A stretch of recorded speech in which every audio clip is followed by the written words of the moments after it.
and logistical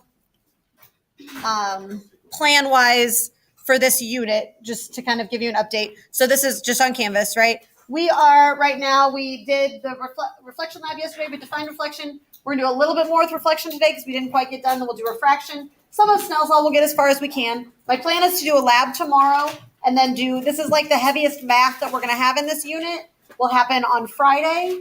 Then we've probably got, I don't know, a couple more days. So maybe like Monday, Tuesday. We'll probably quiz again around Wednesday. No, because it's all that funky week stuff, isn't it? So hold on. So we'll do like Monday and then Tuesday, Wednesday, Thursday. We'll probably quiz next Friday. I feel like I don't want to make things too nuts with the ISASP. And I know not all of you are taking that, but it's going to be a funky schedule. So make sure that you pay attention to that. So I'm guessing we'll quiz next Friday. Then we've got a big lab that's really pretty cool. And then we'll review and then we'll take a test over all of waves. Does that make sense? Kind of where we're at. So we'll have 3 quizzes worth, I think, in this. Is that right? Hold on just a second. Let me look. Yes, I think that's right. That's light wave. So we'll do like all of sound, waves, and light all as one big test. That'll be a while from now. But just an FYI as to where we are schedule-wise. All right. So yesterday we got to here. Was this us? Does that look right to you all? You have a picture that looks like this on your notes? Okay. So we're talking about the law of reflection. We said that the deal is that the angle in equals the angle out. This is true for a lot of things, not just light waves. It's true for one of the places that I think a lot of people see this or know this is if you ever played billiards or pool on a pool table, right? They may have told you when you took geometry class that playing pool is like one of the reasons you need to know geometry, right? And the reason is because if you hit a ball and it hits the edge of the table, it's going to bounce off at the same angle, assuming there's no spin. If there's spin on the ball, then there's more physics to it. But if there's no spin on the ball, angle in equals angle out. It's the same game. That is the law of reflection right there. Okay. There's one little piece that I didn't mention to you yesterday because I think the bell was ringing right as we were getting done. So I want to add this to your notes. Okay. So we generally, again, are talking about angle in or angle of incidence and angle of reflection. Generally, though, those angles are actually measured from this line here, which is known as the normal line. Have you heard the word normal before in this class? Yes. I was going to say, the answer is yes. So you may want to add this to your notes, add this to your picture. What does the word normal mean?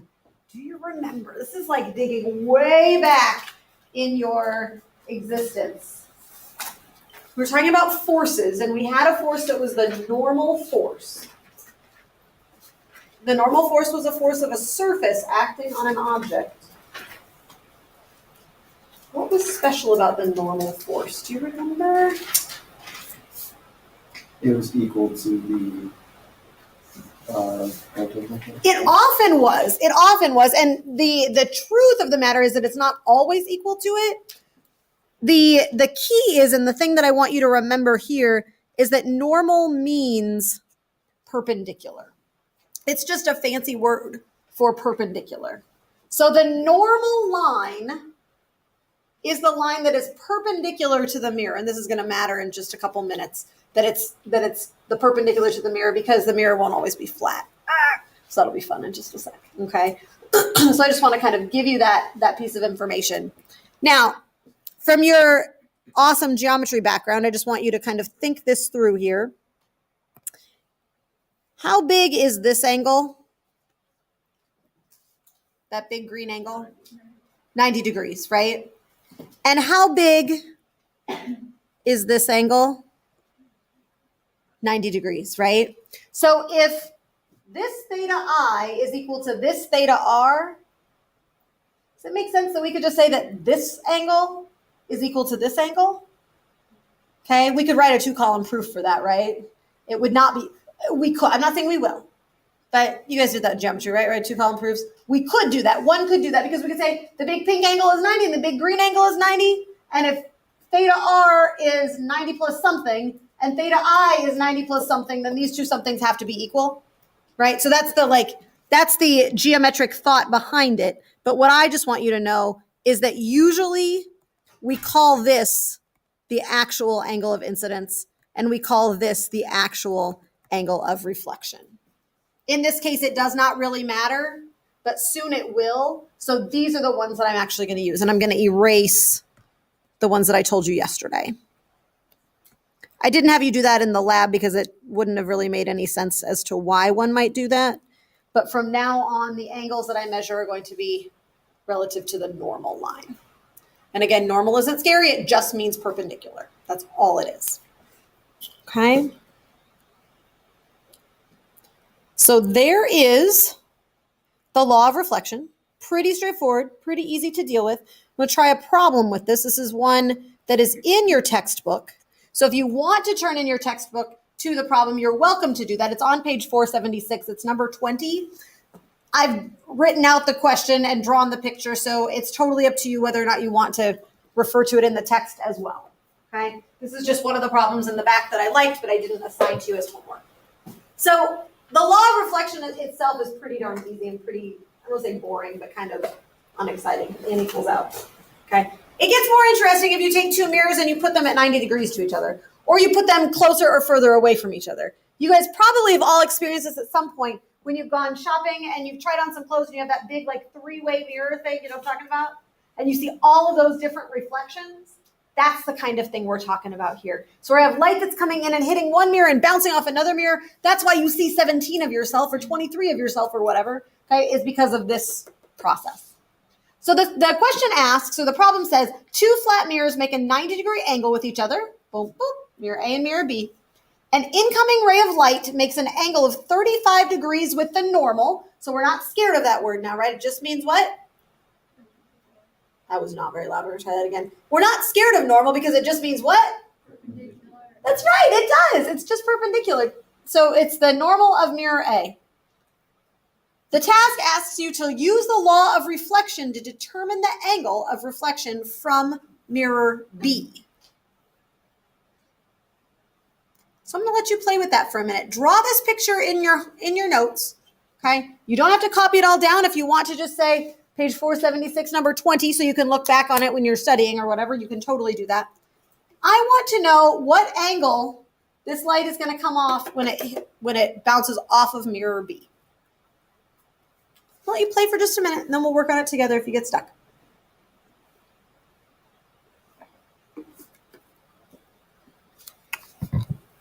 Absolutely okay to talk to each other. Absolutely okay to discuss.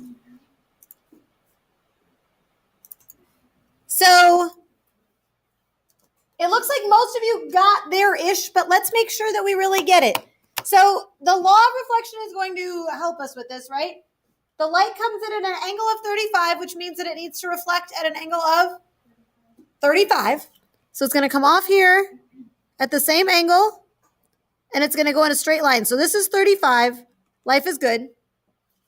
Okay, so then what? It's going to reflect again. It's going to reflect off of mirror B. I need to draw another, what is this thing called again? Normal line. And what is this angle here? What is that angle? This one here is what? How do you know? Because this has to be 90? No, because when I made a triangle. Oh, with the normal lines? Clever. I wouldn't have done that. I was going to do it the other way. It's a 55, 35, 55. But yeah, either way works. This angle here is 55. Are we okay with that? Because 55 and 35 are complements of one another. You guys remember that term, right? Complementary angles. Yeah, complementary adds up to make a corner. Yeah. Oops, off it goes. It's like this. And so this is 55. This picture is not very lovely. But if my picture were better, and I feel like that one needs to be, hold on, let me make this better. What do you notice about the ray in and the ray out coming from those two? That's 55. What do you know about this ray and this ray? What do you notice? They're what? Yeah. What do you know about those two lines? They're parallel. They are parallel. Yep. The ray in and the ray out do happen to be parallel. It's kind of cool. It's kind of cool. And that's only because you've got two mirrors at right angles. What if this angle were 20? If this angle were 20, what's this one going to be? 7. It's going to be 70. And so those two rays would be parallel too. They're always going to be parallel if you have these two mirrors at right angles to each other. Just for kicks, we're not actually going to do the problem, but I just want to show you. So everybody just open your book up just really quickly to page 478. So you're just flipping it over one page. I just want you to be aware of kind of how this works and how you can utilize the law of reflection to go even further. If you look at question number 53 on page 478, this is kind of like the next step up in these questions. I'm not going to ask you to do this question because there's a lot more geometry in it than I want to spend time doing, but I just want you to take a peek at it. So you have two reflecting surfaces, two mirrors that are at some angle theta. Do you see that? And then they're going to send light in, it's going to bounce off, and they want to know what the intersection of those two rays will be. And friends, you can do that math. You have the ability to do that because it's just the law of reflection. So if you wanted to play with that sometime and do it, if you were just bored and needed a little physics to do, you could play with that one. It's fun. But we're not going to spend time doing it right now. What's up? It's called phi. Yep, it's just another angle measurement. Sometimes we use phi, sometimes we use theta. Yeah.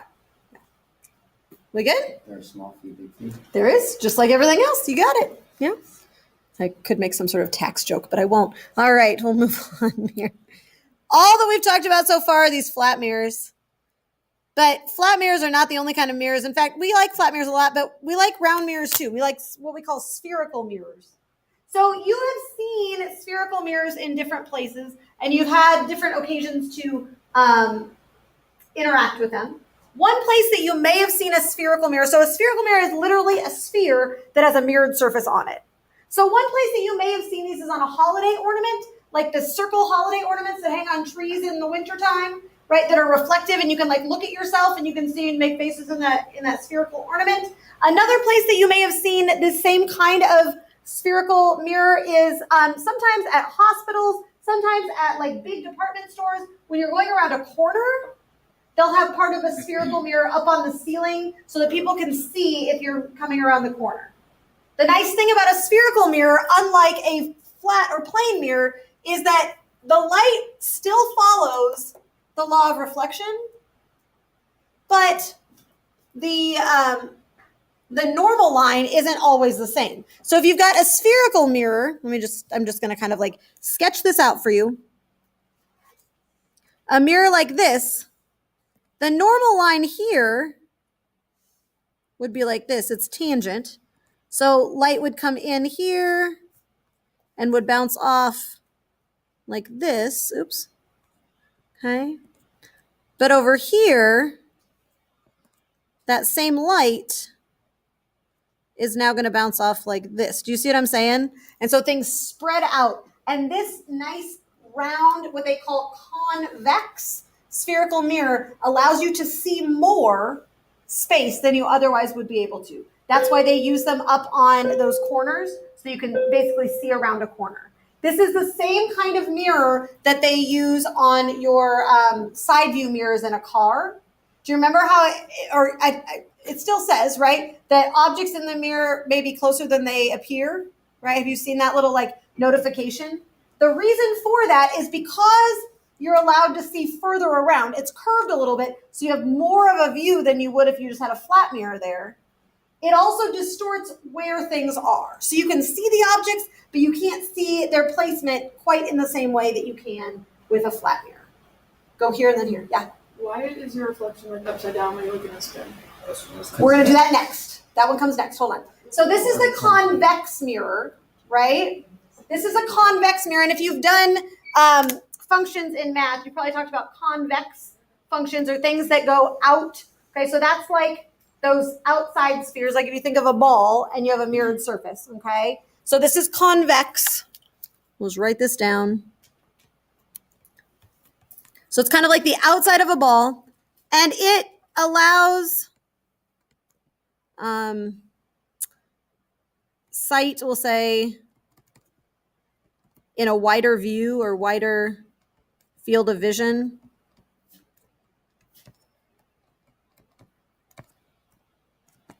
But the magnification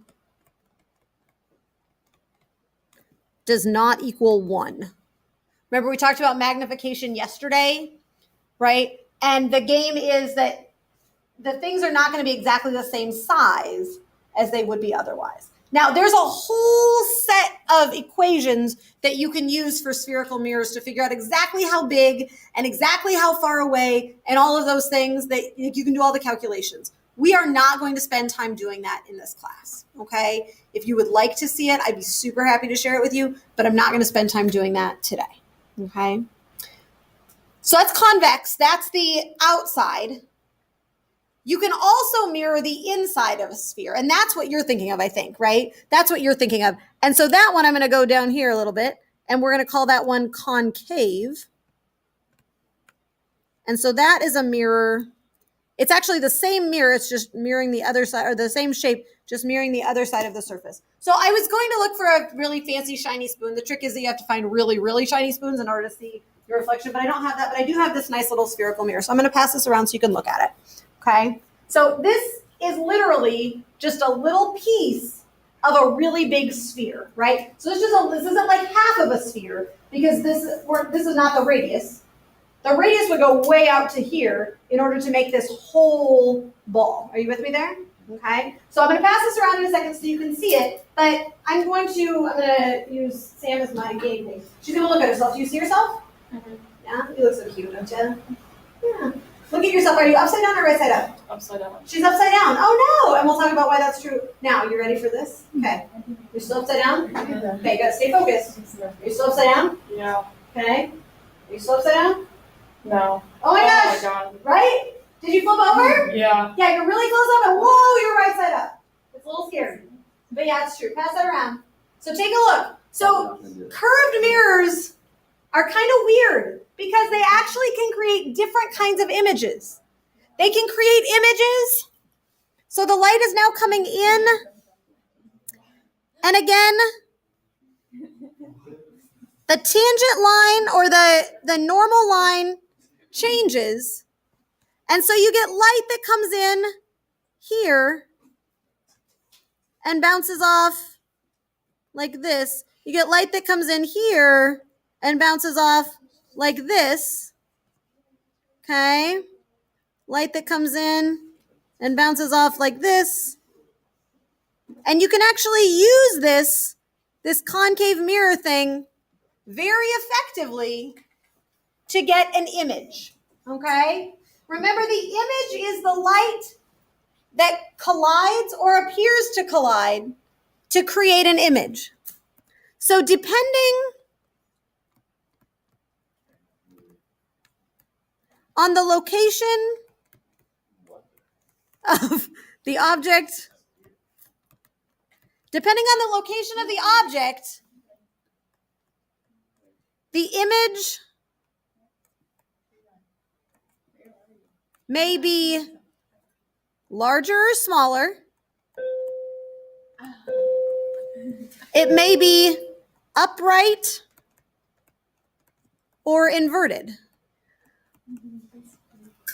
And the weird thing about it, and it's one of those little subtle things, but you can be, if you're very careful about it, I'm upside down, I'm upside down, upside down, upside down, there is a spot where the image disappears, where there is no longer an image. So you can totally mess with like your little brother, right? And be like, okay, so you look like you're upside down, you're upside down. And then at one point there is no you. There is no image that exists. Because that image was upside down and that flips over to right side up and that spot in between those two, there is no image. So it's kind of weird, okay? So again, there's a lot of math that one can do in order to actually study this and understand exactly how it works, but we're not going to get into all of those details. I just want you to know that these changes can happen, okay? And we can utilize this for a few different things. I'm going to click over to something else and then I'll come back if you need to keep writing. I'm just going to bring this over here to show you some ray diagrams that in other classes I do use and I do teach, but I'm not going to go there today. But I just want to show you kind of how these work. So we've got this thing right here. It's called the image or the object. There's my object. This is a little arrow. Okay. And I've got light that comes out of my arrow in this direction or in this direction. And every time that light hits the surface, it follows the law of reflection. Angle in equals angle out. But again, it's just that the tangent line shifts. Does that make sense? Okay. And by playing connect the dots, we can find the image. That image is upside down. This image is upside down and a lot bigger. This image does not exist. That's where you mess with your brother's head, right? Happy National Siblings Day. Let me mess with your head, right? And then you got this one where this is what you were seeing, and that's where you go, oh my gosh, right? This is when you get really, really, really close, and then your image flips over, so it's going right side up, and it's huge, right? That's when you can like see the little pores in your skin. You're like, oh my God, yeah, that's what it is, okay? They also use these for mirror. There are a lot of people that use mirrors like in their bathroom so that they can see themselves really well, right? That's what they're doing here, okay? They use a curved mirror. So those mirrors are just very slightly curved such that if you get close to it, then your image is right side up. But when you're far away, it's like really. It's blurry and it's hard to see, and it's upside. You're doing this part right there. Yeah. Okay. Does that kind of make sense? Okay. So there are a couple other, maybe, I don't know if I would say, well, one of them is useful. One of them is just cool. Examples. The one that I want to show you right now has to do with the reason I have this thing. So I'm going to put this over here. So if you're not right at this table, then come on over. I just need a spot to put it. So I got my curved mirror. Some of you may have seen this before. I'm not sure. If you have, cool. Good for you. I got this little thing. Is your cute? Oh, is your cute? Okay. Oh, it's from Master Pigs. Is it? I don't know. It came with the set, but maybe it is for pet. I don't know. Maybe they just lost it. Then I got this other curved mirror. Same thing, except it got a hole in the middle. Hello. Yep, so it's got a hole in the middle, but it's the same curved mirror, same radius, and I put it on top. What does it do? Oh, that's right? weird. It's weird. So you gotta come over here. There's a piggy. Whoa. Yeah, can you get him? Oh my God. That's cool. It's like a hologram. It is a hologram. That's exactly what it is. It's light tricking you to think that you're there. It's right there. You think it's there, but it's not. That was nice. It's weird, right? Yeah, it creates. It's called a mirage, right? You think it's there. It looks like there's a piggy. He does this thing where he like he Right? shoots up to you walk Exactly. closer. Yeah. It goes. I mean, sure. Yeah, I was like really cool. Yes. I mean, but So like, will it look different then? Like, I don't know. Find out. oh no, it looks like it's there. Looks like it's there. It's there.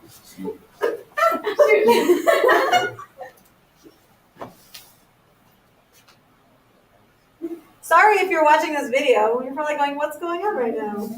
They're all taking video of the cute little mirage thing. Come in sometime and I'll show it to you. It messes with your head. What? So it looks weird from here. I can't put all this stuff. As I just do, I can laugh. Did you see it, Leslie? Yeah. Wait, someone reached. Matt, did you see it? Yeah. It looks like it's there, doesn't it? It looks like that little piggy is there. So you can do the same thing as we did here with these ray diagrams to show why this works. So here's an example of just one ray. So the red dot is the piggy, right? The light comes up. It follows the law of reflection and goes straight down, follows the law of reflection again, and comes out. This is what your eye is seeing. Okay? Oh, that's a small hole. That is the small hole. So funny. So you're like. Like, what is your problem? What are you doing? It's so funny from far away. Like, Try it with what? What are you going to try it with? Maybe it'll just like Play a video. Yeah, we just did a video. What? Video. Yes. They played a video. I don't know if it's small enough. You can try. A little video. Wait, put your phone. A little video. I don't know if it's small enough because you need something that's small enough, but try. That is so Alright. weird. Like put your phone in there with the video. We'll see if the video moves. I mean, I don't know why it wouldn't. Yeah. No, like a video. Like, Oh. that's what you're asking, Yeah. right? Yeah. Otherwise, it's just gonna be a picture of that. So as she's finding that, let's just look at what's happening here, right? So the rays are literally all coming from the pig that's sitting right here. And they're all bouncing, and they're all bouncing, and they're all collecting right at this point. And that point is called the focal point. And so that point right there is where all of the light appears to be coming from, right? To be emanating from. All right, are you ready to try this? Yeah. Okay, get it started. No, not really. Not really. I mean, I can kind of see it, but it's not. Yeah, it's not like Yeah. Yeah, the pig does look like but it works with other like objects. Yeah. Anyway. Wow. So there we go. This is a not super practical but pretty fun way to look at reflection. I'm gonna get like. You can buy them. Look online. I'm sure Amazon would be happy to send you one for $15 or something like that. All right. So this principle is used in other things too, but I need to tell you one more concept before I tell you the last example of this. The last concept that I want you to write down is the idea, there are two words, specular and diffuse. They're kind of funny words. Specular and diffuse. So the long and short of this is that all light follows the law of reflection.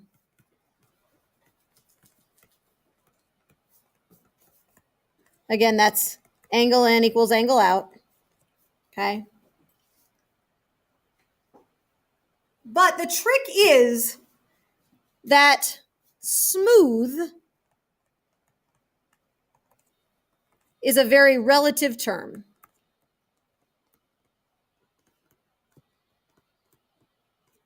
In order for something to be smooth, that generally means that you can see a reflection in it. Okay? So you look in a mirror, we would consider that smooth, and that's why you can see your reflection, because there's that reflecting stuff behind, and you can just, boom, it's there. Okay? But if I look at my hand, can I see my reflection? No. I mean, that's like a silly question, right? Of course you can't. Because your hand isn't smooth. And so light bounces off of my hand in the same way that it reflects off of the smooth surface. It always follows the law of reflection. It's just that if the surface is smooth, then all of the incoming light, I've got 5 parallel lines here, are going to bounce off and look parallel as well.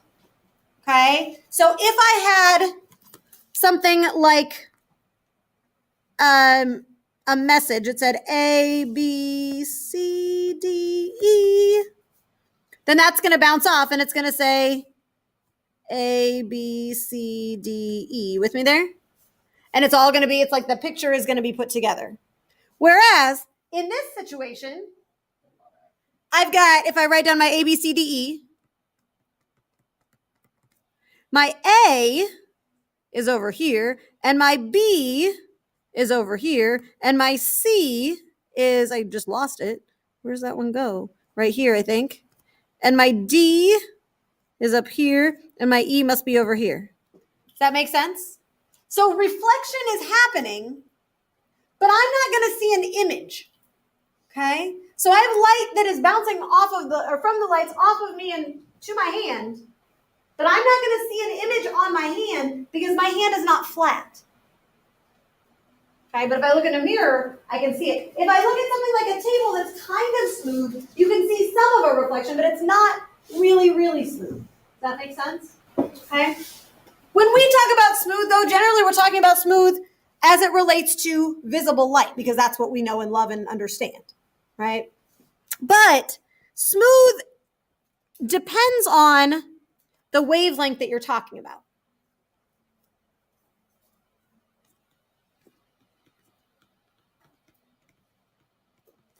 A surface might be smooth to some wavelengths of light and not to others, okay? So one example of that is a satellite dish. You guys ever seen a satellite dish that looks like this? Like out like in a field, you see these, right? This is a spherical mirror. This is a mirror, okay?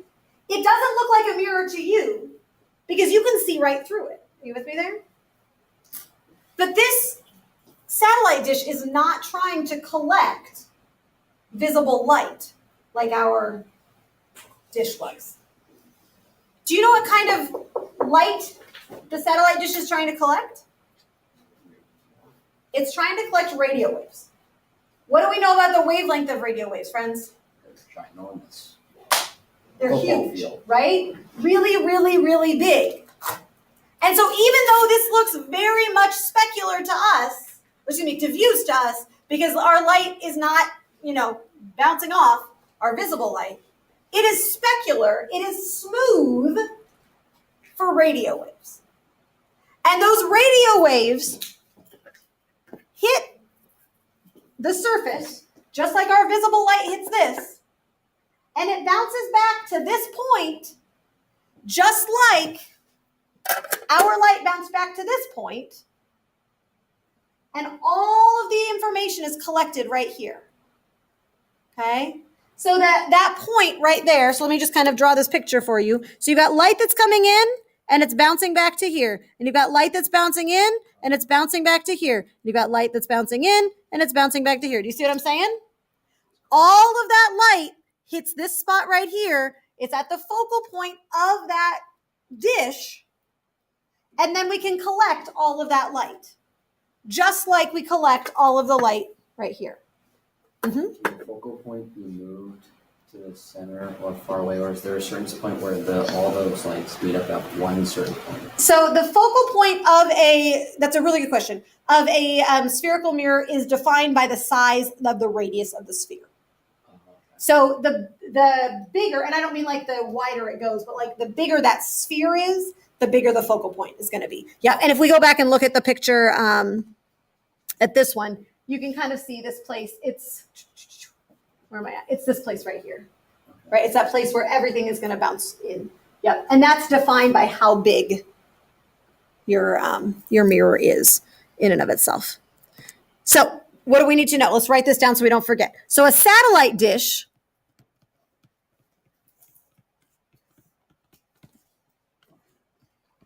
we're going to say appears diffuse, or maybe even see-through, okay, invisible light. Visible, let me try that again.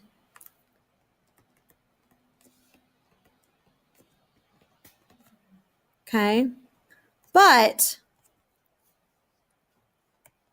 is a specular surface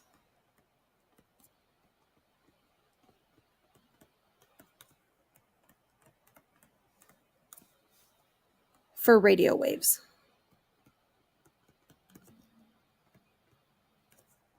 Because they have a large wavelength. Just a little hint here, if you're trying to remember this, I don't know, for like a test or a quiz or something, that you can remember that specular and smooth both start with N, S. So you know how there's like one-way windows where you can see in, but you can see out, but someone can't see in. Does that mean that one side of the window is diffuse and one side is specular? I'm trying to think. That's a really good idea. I don't know for sure. I think that usually the surface or the coating that they put on one side is just more reflective. But I don't know. I've never really thought about it in those terms before. Good questions then. I think that it's more of the material that they use absorbs all the light, right? So they like paint it with black so that it's going to absorb that light as opposed to bounce it back. Does that make sense? Yeah. But that's a really good question. I think that that's the right answer, but one could do it that way, I suppose. Yeah. Can't gravity bend light? It can. We will go there another day. We're going to talk about bending light in a minute, but we will go to that spot later. Is that fair? Not because I don't want to have that conversation, but just, yeah, given where we're at. Okay. And then just really quickly, I want to make sure that I've got everything. Oh, and so like the satellite dishes that you have that are like maybe attached to your house or apartment or whatever, right? They use the same thing. They're not this big, but they're collecting radio waves as well. Okay. So they look black usually to us or gray, but again, they are reflective to the wave, to the wavelengths of light that it's trying to collect. Okay. So the bigger the wavelength, the more space there can be between the smooth parts. This is Sarah. Okay, I'll let her know. Thanks. Yeah, that's for you. Yeah. Okay, cool. All right, and then I wanted to just share this with you because it's interesting and it's cool. And then we're gonna, I don't know, we'll see if we can get to the next thing. This is the world's largest, it may not be anymore, but it is one of the world's largest radio telescopes. Okay, so it's a telescope that they use to look out into outer space, right? That's what telescopes are, okay? But it's not a visible light telescope, okay? So visible light telescopes are collecting light that's in that little narrow band in the visible part of the spectrum, okay? We're now looking, though, in the radio part of the spectrum, and this right here is a gigantic sphere, or part of a, spherical mirror, okay? It's in Puerto Rico at Arecibo Laboratory. One of my professors from college worked here and did a bunch of research here. Just for context, this is about 1,000 feet in diameter. Okay, so about 305 meters in diameter. Yeah. So the focal point, there's this thing, you can kind of see it, that's hanging right over here. I think that's where it is, just kind of given the angle that they're taking it at. So there are these big towers. Yeah. That hold up the receiver. Yeah. But we're talking really, really big so that they can collect lots and lots and lots of light. The bigger the telescope, the more light you can collect. The more light you can collect, the more data you've got, and the further back in time you can look, right? Yeah. Of course there are aliens. Why wouldn't there be aliens? Yeah. Isn't that in contact? It might be. I don't know. There are some other good telescopes or radio telescopes in Contact as well. I don't know. I've never actually, to be honest, seen the movie. I need to, but I have not before. All right. We have like 3 minutes. I want to set up what we're going to do tomorrow so we can jump in tomorrow. Does that sound okay? So here we go. We're going to set this up and then we will be done for the day. We're almost there, but not quite. So we're just going to write this down here. So when light, here it comes, encounters a boundary. Oh, you know what? I shouldn't do this first. I really should ask, do you guys have any homework questions? That should be my go-to. Okay, cool. Make sure you're doing that homework. That's all I'm going to say. Make sure you're doing that homework. Okay? Boundary means a change in medium.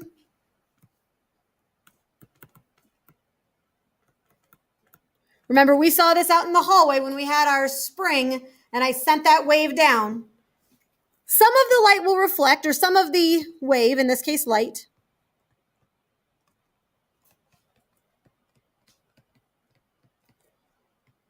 and that light that reflects follows the law of reflection.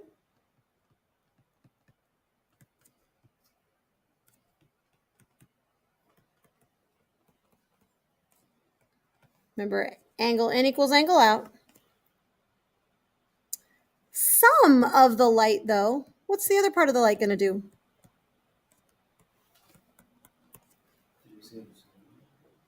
Yeah, it's going to be absorbed into the new medium, right? So reflect means that it's going to stay in the old medium. Maybe I'll write that down just so we're very clear.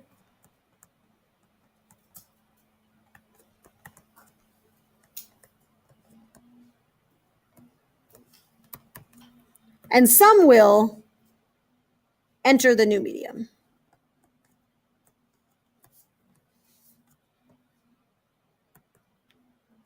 Okay. Now, when we were talking about sound, we said that when the sound wave entered a new medium, it changed what? Speed. It did. right? And do you remember what happened to sound when it entered a more dense medium? It gets faster. Do you guys agree with him? It gets faster Yeah. in a more dense medium? Yeah.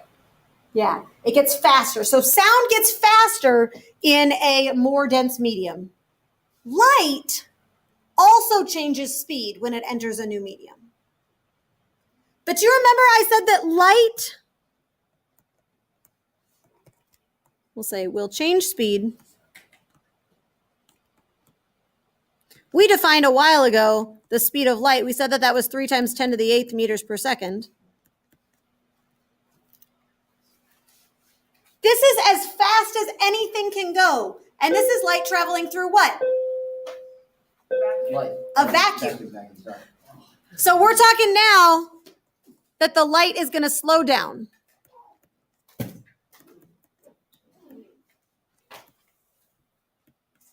In a more dense medium, and then you can go.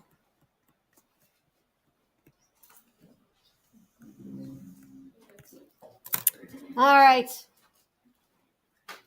There you go, my friends. I'll see you tomorrow. We may do a lab a little bit tomorrow, but we're also